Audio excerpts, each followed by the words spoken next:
NDA में seat बंटवारा के बाद उपेंद्र कुशवाहा दिल्ली से पटना पहुंचे। हालांकि सीट शेयरिंग के सवालों पर उन्होंने चुप्पी साध ली। कुशवाहा बिना कुछ बोले निकल गए।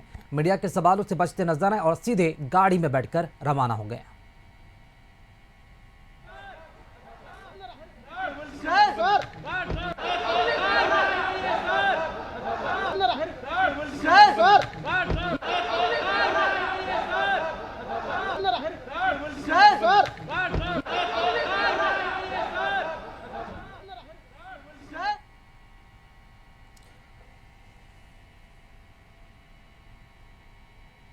और इसी खबर पर अधिक जानकारी के साथ सहयोगी राजीव रंजन जी इस वक्त हमारे साथ लाइव जुड़े हुए हैं। राजीव जी, एनडीए में सीटों का बंटवारा हो गया। उपेंद्र कुशवाहा को 6 सीटें दी गई हैं। पटना पहुंच चुके हैं दिल्ली से, लेकिन मीडिया के सवालों से बचते नजर आए। क्या अभी भी वो नाराज हैं, संतुष्टि नहीं है उन्हें? क्योंकि उनका जो पोस्ट आया था, भावुक भरा पोस्ट, ये बताता है कि संतुष्टि उन्हें बिल्कुल नहीं हुई है 6 सीटों को लेकर। देखिए, निश्चित रूप से जो भी घटक दल होते हैं कोशिश करते हैं कि ज्यादा से ज्यादा सीटें मिले उनको, लेकिन जब जीतन राम मांझी और उपेंद्र कुशवाहा को 6 सीटें मिली तो दोनों लोगों का दर्द सामने आ गया।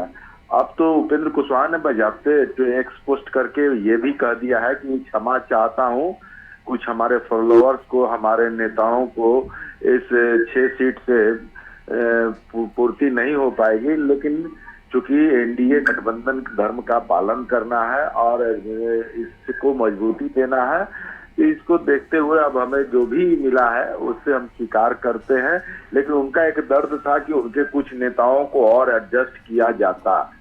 उनका यही तर्क था कि 2-4 अगर हमारे जो साथ लगे हुए हैं काफी दिनों से, तो उनको कहीं एडजस्टमेंट मिलता, तो उसको लेकर के उनका दर्द मैंने निकला है, वो भी एक पोस्ट के जरिए। अब देखिए कि हालांकि मीडिया से वो बचते नजर आए दिल्ली से पटना लौटने पर। अब देखिए कि वो क्या करते हैं, क्या बात होती है। अब तो ऐसा कुछ है, रह नहीं गया है जिसके चलते वो कुछ बोले।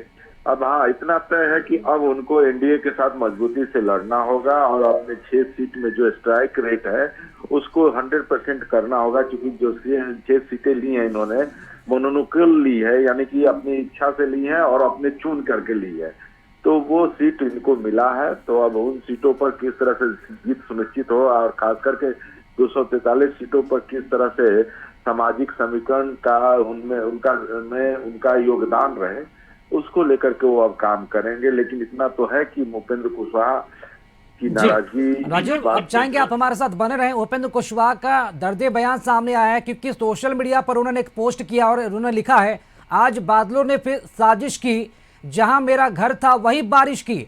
अगर फलक को जिद है बिजलियां गिराने की, तो हमें भी जिद वहीं पर है आंसियां बसाने की। तो ये पोस्ट दिखाता है कि उपेंद्र कुशवाहा दर्द में है। राजीव जी, निश्चित रूप से उनकी दर्द झलक तो है। एक्स पोस्ट पे बहुत सारी चीजें वो लिख रहे हैं, हालांकि मीडिया से बच रहे हैं, लेकिन चूंकि एक पोस्ट एक जरिया है जिसको अपनी भावना को व्यक्त करने का एक प्लेटफॉर्म है, उस प्लेटफॉर्म पर वो अपना दर्द बयान कर रहे हैं। लेकिन इतने के बावजूद भी एनडीए की मजबूती की बात कर रहे हैं। सबसे बड़ी बात है कि दर्द बयान करना, विद्रोह करना, तब बात बिगड़ती नजर आती, लेकिन यहाँ वो दर्द तो बयां कर ही रहे हैं, लेकिन साथ ही साथ उनका एक लाइन जरूर है कि एनडीए को मजबूत करना और एनडीए की सरकार बनाना है।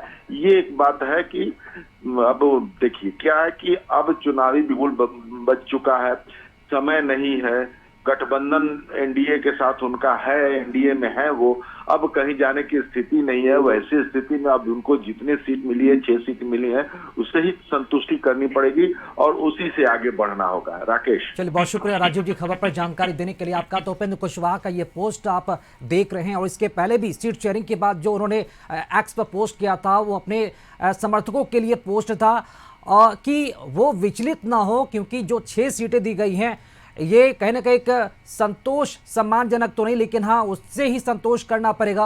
अब एक पोस्ट और करके उपेंद्र कुशवाहा ने ये बता दिया है कि जो सीटें मिली हैं कहीं ना कहीं उनसे तकलीफ थोड़ी जरूर हुई है और उपेंद्र कुशवाहा दर्द में, लेकिन गठबंधन में है और गठबंधन धर्म का पालन भी करना होता है। शायद ये वजह कि उन्होंने मीडिया से भी कुछ बातें नहीं की हैं। छोटे से ब्रेक के लिए रुक रहे हैं, लौटेंगे चल।